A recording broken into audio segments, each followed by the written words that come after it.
Hello everybody, welcome in the world of यथार्थ आयुर्वेद.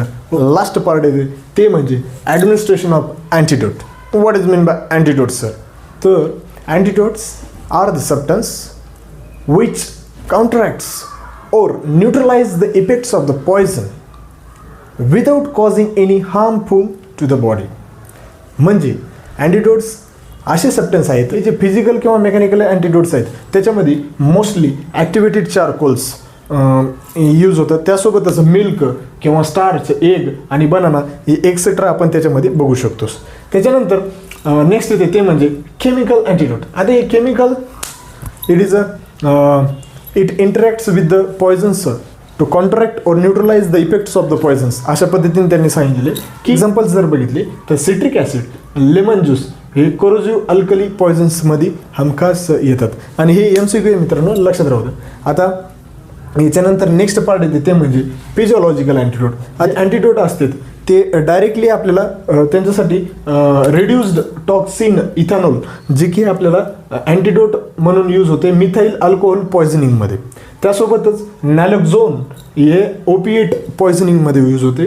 त्याच्यानंतर atropine जर बघितलं तर हे ऑर्गनोफॉस्फरस यांच्यामध्ये अँटीडोट म्हणून वापरले जातात. तर अशा नेक्स्ट येते ते म्हणजे युनिव्हर्सल अँटीडोट. आता युनिव्हर्सल अँटीडोट हे एक ॲब्सोल्यूट अँटीडोट आहे आणि हे एक हिस्टॉरिकली जर बघितले याच्यामध्ये तर खूप इम्पॉर्टन्स आहे. तर याच्यामध्ये powder charcoal 2 parts, magnesium oxide 1 part आणि टॅनिक ॲसिड 1 पार्ट. आता हे जे चारकोल याच्यानंतर नेक्स्ट येते मित्रांनो ते म्हणजे चिलेटिंग एजंट्स.